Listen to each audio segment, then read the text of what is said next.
బంగారం ఇదంటే అందరికి ఇష్టమే. మరి ముఖ్యంగా మన భారతీయులకి. అందుకే ధనవంతులతో పాటు సామాన్యులు కూడా ఎంతో కొంత బంగారాన్ని కొంటూ ఉంటారు.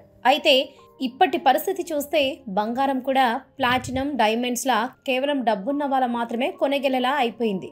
ఎందుకంటే ప్రెజెంట్ తులం బంగారం దాదాపు ₹1,00,000 దాటేసింది. దాంతో ఇప్పుడు బంగారం అనేది సామాన్యుడు కొనలేని ఓ కలలా మారిపోయింది. అయితే దేశంలో ఒక్కసారిగా బంగారం రేట్లు పెరగడానికి గల కారణం ఎవరు?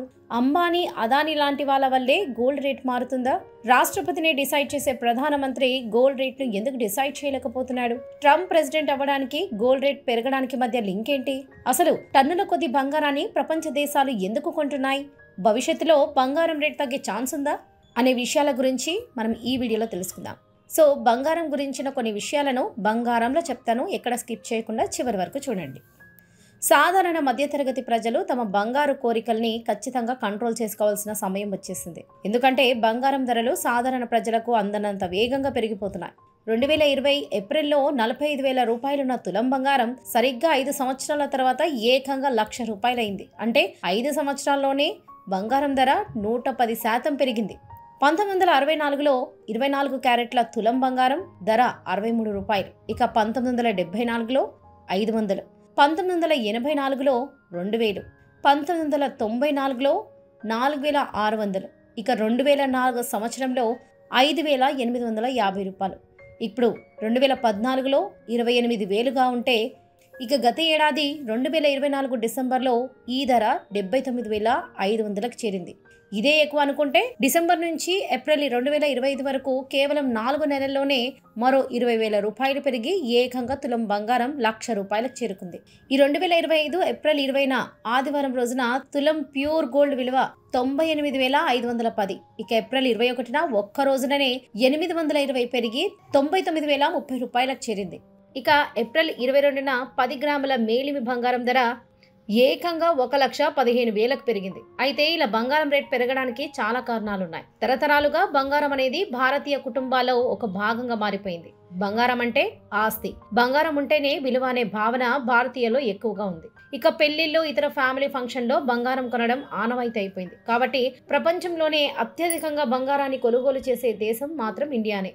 మన దేశంలో కామన్ మ్యాన్ పాయింట్ ఆఫ్ వ్యూలో బంగారం కేవలం ఆభరణాలు తయారు చేయడానికి మాత్రమే వాడతారు అనుకుంటాం. కానీ బంగారం వెనుక చాలా పెద్ద కథ ఉంది. వరల్డ్ గోల్డ్ కౌన్సిల్ డేటా ప్రకారం China, Russia, Australia, Canada, America, Indonesia దేశాలే ప్రపంచంలో ఎక్కువగా బంగారాన్ని ఉత్పత్తి చేస్తున్నాయి. మన దేశంలో కూడా కర్ణాటక కోలార్ ప్రాంతంలో గోల్డ్ మైన్స్ ఉన్నాయి. 1880 నుంచే ఇక్కడ గోల్డ్ మైనింగ్ జరుగుతుంది. అలా 120 సంవత్సరాల పాటు ఈ ప్రాంతంలో గోల్డ్ మైనింగ్ జరిగింది. అయితే ఈ 120 సంవత్సరాలలో కోలార్ బంగారు గనుల నుంచి కేవలం 800 టన్నుల బంగారాన్ని మాత్రమే వెలికి తీశాం. కర్ణాటక హట్టిలో ఇప్పటికే గోల్డ్ మైనింగ్ జరుగుతుంది. కానీ ఆ మైన్ లో సంవత్సరానికి 1 టన్ గోల్డ్ మాత్రమే వస్తుంది. అందుకే ప్రతి సంవత్సరం 800 టన్నులకు పైగా బంగారం ఇండియాలోకి దిగుమతి అవుతుంది.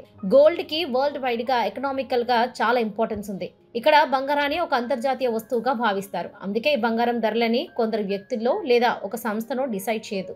కానీ బంగారానికి ఈ స్థాయిలో ధరలు ఎందుకు పెరుగుతున్నాయనే ప్రశ్నకు సమాధానం బంగారం విలువ పూర్తిగా డిమాండ్ అండ్ సప్లై ఫార్ములా మీద ఆధారపడి ఉంటుంది. ఏదైనా ఒక వస్తువుకు డిమాండ్ ఎక్కువగా ఉంటే దాని ధరలు కూడా ఎక్కువగా ఉంటాయి. డిమాండ్ తగ్గితే ధరలు కూడా తక్కువగా ఉంటాయి. కానీ బంగారానికి ఎందుకని ఇంతలా డిమాండ్ ఉందంటే చాలా కారణాలున్నాయి. ముఖ్యంగా ప్రపంచంలో చాలా దేశాలు గోల్డ్ రిజర్వ్ అంటే బంగారాన్ని నిల్వ చేసుకోవడం ప్రారంభించాయి. 1819లో మొదటిసారి ఇంగ్లాండ్ బంగారం నిల్వ చేసుకోవడం ప్రారంభిస్తే 1934లో అమెరికా కూడా గోల్డ్ రిజర్వ్ ను ప్రారంభించింది. భవిష్యత్ అవసరాల కోసం ఆయా దేశాలు తమ డబ్బును గోల్డ్ మీద ఇన్వెస్ట్ చేస్తుంటాయి. అయితే ఒక దేశ ఆర్థిక పరిస్థితిని డిసైడ్ చేసేది ఆ దేశంలో ఉన్న డబ్బు. గతంలో దేశంలో ఉన్న జనాభాను బట్టి ఆ దేశం వారికి అవసరమైనంత డబ్బుని ప్రింట్ చేసుకునేవారు. కానీ ఎకనామికల్ గా ఈ విధానం ఏమాత్రం ఉపయోగపడలేదు. దాంతో ఇక డబ్బు ప్రింటింగ్ అనేది ఆ దేశానికి ఉన్న గోల్డ్ రిజర్వ్ల మీద ఆధారపడి ఉండేలా మార్చేశారు. ఉదాహరణకి ఇండియానే తీసుకుంటే రిజర్వ్ బ్యాంక్ ఆఫ్ ఇండియా వద్ద కనీసం ₹200 కోట్ల నిధులు రిజర్వ్ లో ఉండాలి. ఇలా ఉండాలి అంటే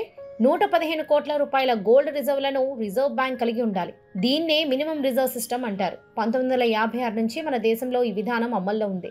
ఇలా చేయడం వల్ల ఆ దేశ కరెన్సీ వాల్యూ అనేది పడిపోకుండా ఉంటుంది. ఒక ఇండియా మాత్రమే కాదు, డెవలప్ కంట్రీస్ అన్ని ఇదే తరహాలో తమ ఎకనామిక్ ని నడిపిస్తున్నాయి. కాబట్టి బంగారం కొనడానికి అతిపెద్ద కస్టమర్లు వివిధ దేశాల సెంట్రల్ బ్యాంకులే. బ్యాంకులు బంగారాన్ని కొనడం మొదలుపెట్టి చాలా కాలమైంది. కానీ ఈ మధ్య గత 4 నెలలుగా బంగారానికి డిమాండ్ పెరగడానికి చాలా కారణాలున్నాయి. అందులో ఒకటి అమెరికన్ ప్రెసిడెంట్ డొనాల్డ్ ట్రంప్. 2025 జనవరి 20న డొనాల్డ్ ట్రంప్ ప్రమాణ స్వీకారం చేసిన రోజు బులెటిన్ మార్కెట్లో ఒక ఔన్స్ బంగారం ధర 2527 మాత్రమే. కానీ ట్రంప్ ప్రెసిడెంట్ అయిన 3 నెలల్లోనే ఈ ధర 3500లకు పెరిగింది. అయితే ఇక్కడ బంగారానికి డాలర్కి ఒక ప్రత్యేకమైన రిలేషన్ ఉంది. అదేంటంటే డాలర్ వాల్యూ పెరిగితే గోల్డ్ ప్రైస్ తగ్గుతుంది, డాలర్ వాల్యూ తగ్గితే గోల్డ్ ప్రైస్ పెరుగుతుంది. దీన్నే ఇన్వర్స్లీ ప్రపోర్షనల్ రిలేషన్ అంటారు. డాలర్ వాల్యూకి గోల్డ్ ప్రైస్ కి మధ్య ఇన్వర్స్ రిలేషన్ ఎందుకు ఉంటుందంటే ప్రపంచంలో ప్రతి దేశానికి ఫారెన్ ఎక్స్చేంజ్లు ఉంటాయి. ఈ ఫారెన్ ఎక్స్చేంజ్లు పూర్తిగా డాలర్ రూపంలోనే ఉంటాయి. ఎప్పుడైతే డాలర్ వాల్యూ పడిపోవడం మొదలవుతుందో ఆయా దేశాలన్నీ తమ డాలర్ రిజర్వ్ ను గోల్డ్ రిజర్వ్ గా మార్చే ప్రయత్నం చేస్తాయి. సింపుల్గా చెప్పాలంటే డాలర్ వాల్యూ పడిపోతుంది కాబట్టి ఆ దేశాలు తమ వద్ద ఉన్న డాలర్తో గోల్డ్ కొంటారు. దాంతో గోల్డ్కి డిమాండ్ పెరుగుతుంది. అయితే జనవరి 20న ట్రంప్ ప్రెసిడెంట్గా ప్రమాణ స్వీకారం చేసిన రోజు డాలర్ ఇండెక్స్లో డాలర్ వాల్యూ 109.35 వరకు ఉంది. కానీ ఏప్రిల్ 20న డాలర్ వాల్యూ 98.51గా పడిపోయింది. అంటే ఈ 3 నెలల్లో దాదాపు 10% డాలర్ వాల్యూ డౌన్ అయింది. ఇక ఈ మధ్య ట్రంప్ మొదలుపెట్టిన తారిఫ్ కూడా గోల్డ్ ప్రైస్ పెరిగేలా చేసింది. ఆయన చైనా లాంటి దేశం మీద 145% తారిఫ్ విధించాడు. దానికి కౌంటర్ గా చైనా కూడా అమెరికా మీద 125% తారా విధించింది. ట్రంప్ ఇలా చైనా మీద మాత్రమే కాదు, ప్రపంచవ్యాప్తంగా అనేక దేశాల మీద తారిఫ్లను ఇంక్రీజ్ చేశాడు. దాంతో అమెరికాలో ఇంపోర్టెడ్ వస్తువుల ధరలు పెరుగుతాయి. ధరల పెరుగుదల అంటే ఇన్ఫ్లేషన్ పెరిగితే మళ్ళీ డాలర్ వాల్యూ పడిపోతుంది. దాంతో గోల్డ్ ప్రైస్ పెరుగుతుంది. ముఖ్యంగా ట్రంప్ తీసుకుంటున్న కొన్ని నిర్ణయాల వల్ల ప్రపంచంలో డాలర్ ని సేఫ్ కరెన్సీగా ఎవరు చూడడం లేదు. ట్రంప్ ప్రెసిడెంట్ అయిన తర్వాత రష్యా, ఇరాన్ లాంటి దేశాల మీద ఆంక్షలు విధించాడు. ఆ దేశాల్లో ఉన్న డాలర్ ను ఫ్రీజ్ చేసి ఆ దేశాలు తమ వద్ద ఉన్న డాలర్ ను ఉపయోగించుకోకుండా చేశాడు. ఇంటర్నేషనల్ గా వివిధ దేశాల మధ్య జరిగే ట్రేడ్ కి సంబంధించిన సెటిల్మెంట్ చేయడానికి society for world wide inter bank financial telecommunication అనే ఒక సంస్థ ఉంటుంది. డాలర్లను రెగ్యులేట్ చేయడంలో ఈ సంస్థ కీలకంగా పనిచేస్తుంది. ట్రంప్ వచ్చిన తర్వాత ఈ సంస్థలో రష్యా, ఇరాన్ లాంటి దేశాల మీద ఆంక్షలు పెట్టడంతో రష్యా డాలర్ కి ఆల్టర్నేటివ్ గా మరో కరెన్సీని తీసుకురావాలనే ప్రపోజల్ పెట్టింది. ఇప్పటికే చైనా కూడా ఇలాంటి ప్రయత్నాలు మొదలుపెట్టింది. పూర్తిగా డాలర్ మీద డిపెండ్ అయితే రేపటి రోజు ట్రంప్ ఇలా ఆంక్షలు విధిస్తే పరిస్థితి ఏంటి అనే ఆలోచనలో చాలా దేశాలు పడ్డాయి. కాబట్టి డాలర్ల రూపంలో ఫారెన్ ఎక్స్చేంజ్ మెయింటైన్ చేయడం కన్నా బంగారం రూపంలో రిజర్వ్ చేసుకోవడం మేలనే ఆలోచన మొదలైంది. దాంతో డాలర్ వాల్యూ పడిపోతూ గోల్డ్ ప్రైస్ పెరుగుతూ వెళ్ళింది. అయితే భవిష్యత్తులో గోల్డ్ ప్రైస్ ర్యాపిడ్ గా డ్రాప్ అవుతుందని కూడా అంటున్నారు. డాలర్ వాల్యూ పెరిగితే మళ్ళీ గోల్డ్ ప్రైస్ తగ్గుతుందనే అంచనాలు కూడా ఉన్నాయి. కానీ ప్రతి దేశం వద్ద టన్నుల గోల్డ్ రిజర్వ్ ఉన్నాయి. అమెరికా వద్ద 8,133 టన్నుల గోల్డ్ రిజర్వ్లు ఉన్నాయి. ఆ తర్వాత 3,357 టన్నుల గోల్డ్ రిజర్వ్స్ తో జర్మనీ 2వ స్థానంలో ఉంది. ఇటలీ, చైనా, స్విట్జర్లాండ్లు ఆ తర్వాతి స్థానంలో ఉన్నాయి. ఇండియా మాత్రం 876 టన్నుల గోల్డ్ రిజర్వ్ తో 6వ స్థానంలో ఉంది. కాబట్టి ప్రతి డెవలప్డ్ కంట్రీస్ వద్ద 100 టన్నుల బంగారం నిల్వలు ఉన్నాయి. ఆయా దేశాలు తమ వద్ద ఉన్న బంగారు నిల్వల్ని ఇప్పట్లో బయటికి తీసే అవకాశం లేదు. కాబట్టి గోల్డ్ ప్రైస్ తగ్గినా కూడా పెద్ద మార్పు ఉండకపోవచ్చు. గోల్డ్ మైన్ స్టాక్స్ అనే కంపెనీ అంచనా ప్రకారం బంగారం ధరలు మరింత పెరుగుతాయే తప్ప తగ్గవు. కాబట్టి తులం బంగారం కొనాలి అంటే ₹1,00,000 భారాన్ని మోయాల్సిందే. సో ఇది ఫ్రెండ్స్, బంగారం పెరగడానికి వెనుకున్న కారణాలు. ఈ వీడియో చూశాక మీలో ఎంతమంది బంగారం కొనాలి అనుకుంటున్నారో కామెంట్ చేయండి. అండ్ మా వీడియో కనుక మీకు నచ్చినట్లయితే ఒక లైక్ చేసి ఇలాంటి మరిన్ని వీడియోస్ కోసం మా ఛానల్ని సబ్స్క్రైబ్ చేసుకోండి.